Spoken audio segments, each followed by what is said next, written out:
Alors, une vidéo que je sais va intéresser beaucoup de monde quand on va parler de musculation et plus précisément les exercices ou les entraînements fonctionnels. Alors, tout d'abord, on va regarder ensemble sur Internet la définition d'exercice fonctionnel. En fait, je n'ai pas vraiment trouvé exercice fonctionnel, mais plutôt entraînement fonctionnel. Donc, qu'est-ce qu'Internet nous dit? L'entraînement fonctionnel est une méthodologie d'entraînement qui se base sur un enchaînement de mouvements fonctionnels variés et de forte intensité.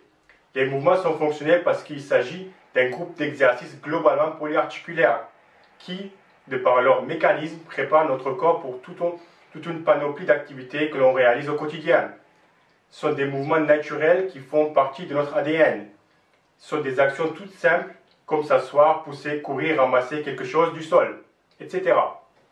Deuxième définition.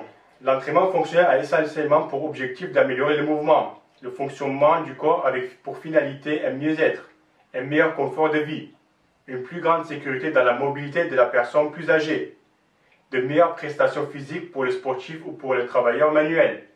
Et troisième définition, l'entraînement fonctionnel fait travailler les muscles de façon générale et non pas de façon isolée. Dans un premier temps, le résultat est un corps équilibré, plus maigre, plus défini, plus fort, mais pas nécessairement musclé, plus résistant, agile, coordonné, prêt à affronter les défis et à résister aux blessures. Dans un deuxième temps, l'entraînement fonctionnel vise à récupérer la souplesse et l'équilibre des petits et des grands groupes musculaires servent de base lors d'un mouvement déterminé. Ce sont trois bonnes définitions. Et si je dois résumer ou donner une définition à un exercice fonctionnel, je dirais que c'est un exercice qui va t'aider dans les activités de tous les jours ou des activités sportives, comme sauter, lancer, courir, changer de direction, soulever, pousser. Un exercice fonctionnel n'est pas forcément un exercice polyarticulaire. Et puis un exercice fonctionnel est spécifique pour chaque individu. C'est-à-dire les exercices qui sont fonctionnels pour un pompier ou un joueur de foot ne sont pas forcément les mêmes qu'exercices pour moi ou pour toi. Donc quand les crossfitters vous disent le crossfit c'est que des exercices fonctionnels, non, depuis quand dans la vie de tous les jours ou dans un sport, tu as fait un mouvement qui ressemble plus ou moins à l'exercice arraché, à l'exercice où tu marches à l'envers sur les mains.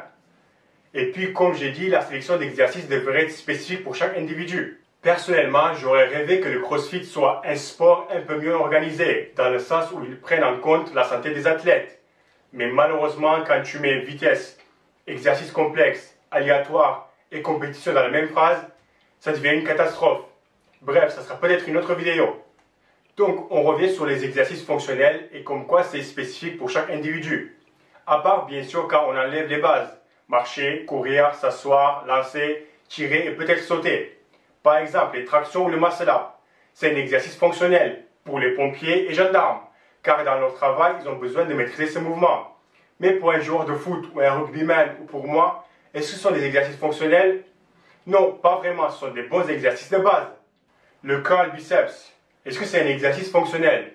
Ça dépend pour qui. Pour quelqu'un qui dans son travail a besoin d'avoir la force dans ses bras pour tirer peut-être une corde ou être fort avec ce mouvement, alors oui, c'est un exercice fonctionnel. Sinon, c'est un bon exercice analytique pour les biceps. Après, on a aussi l'argument que ce qu'on fait dans la salle, on ne reproduit jamais à l'identique dans la vie de tous les jours. Et je suis d'accord avec toi. Mais là, on travaille le mouvement, la connexion entre ton cerveau et les muscles responsables à faire le mouvement que tu cherches à améliorer. Par exemple, le mouvement de poussée horizontale. Si on prend le développé couché barre, jamais dans la vie de tous les jours ou dans un sport, tu es allongé sur ton dos et tu as un poids bien équilibré dans tes mains et tu pousses.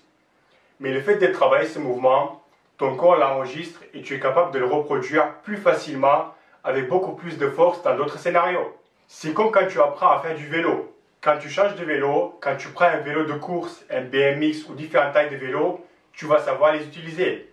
Avec les exercices, c'est pareil. Quand tu maîtrises un mouvement, tout le reste, tu sais bien le faire. Mais si tu es un sportif de haut niveau, tu devrais travailler ce mouvement spécifique dans ton sport. Je te donne deux exemples. Tu sais très bien faire du muscle-up. Si tu veux être un pro sur les montées de planche, car c'est ce qu'on te demande dans ton métier, tu as absolument besoin de les faire avec une planche. Tu seras mieux que quelqu'un qui ne sait pas faire du traction ou du muscle-up avec une barre, mais tu ne seras pas un pro tant que tu ne t'entraînes pas sur une planche. Pour le deuxième exemple, tu es très fort sur le développé couché et tu fais du MMA. Tu es sur ton dos et quelqu'un est sur toi. Tu seras meilleur que quelqu'un qui ne fait pas du développé couché pour pousser l'individu qui est sur toi avec de la force, mais tu as absolument besoin de pratiquer cette poussée avec quelqu'un sur toi pendant les entraînements. Ça, c'est la vraie définition des exercices ou entraînements fonctionnels. Des mouvements de base ou des mouvements qui se rapprochent à ce que tu fais dans ton sport. Mais attention, juste parce que tu fais des entraînements fonctionnels, que tu es forcément meilleur que la personne qui fait que ces entraînements de sport. Tu peux faire tant d'entraînements fonctionnels pour du MMA que tu veux. Dans la salle, tu ne seras jamais meilleur qu'une personne qui s'entraîne que 2 fois en MMA. Si ton objectif en musculation, c'est d'améliorer tes performances dans ton sport, alors la meilleure façon de faire les exercices fonctionnels, c'est de combiner avec le mouvement de musculation, avec les mouvements que tu veux améliorer dans ton sport. Par exemple, tu veux sauter plus haut, tu fais quelques répétitions de squat lourd, puis tu les enchaînes avec des sauts. Tu veux améliorer ta puissance de frappe en boxe, tu fais quelques répétitions de développé couché lourd ou des pompes explosives, et tu les enchaînes avec des frappes sur le sac. Est-ce que tu as déjà vu cette vidéo? Beaucoup se moquent comme quoi il est débile et il ne sait pas faire des squats. Tu crois vraiment qu'il essaye de faire du squat et il fait ça? Ça, c'est si je dois deviner un exercice fonctionnel pour lui, car je dirais qu'il fait de l'athlétisme. Et ça ressemble au point de départ en sprint. Donc avant de se moquer, essaye de comprendre le mouvement. Et puis on va aussi très rapidement parler des exercices de base qui sont effectués sur une surface pas stable comme un ballon, sous prétexte que c'est un exercice fonctionnel. Je vais le dire une fois et je ne vais pas le répéter, après tu fais comme tu veux. Faire du squat, du développé couché ou un autre type d'exercice de base lourd sur une surface pas stable comme un ballon, c'est super dangereux et pas du tout une bonne idée. Tu gagneras beaucoup plus si tu fais ton exercice de base lourd comme il faut et puis travailler l'équilibre avec ton poids du corps ou petit matériel. Juste parce qu'il y a 1 milliard de muscles qui travaillent en même temps avec de l'équilibre et de la coordination ne signifie pas que c'est un exercice fonctionnel.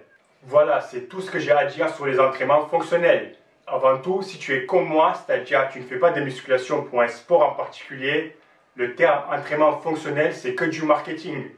Moi, dans la salle, je fais du squat, du rowing, soulevé de terre, développé couché. Ce sont des exercices de base qui vont m'aider à mieux bouger. Et je paye 30 € le mois. Pas besoin d'aller dans un box et payer 80 € le mois, histoire de dire que tu es fonctionnel. Merci et à la prochaine vidéo.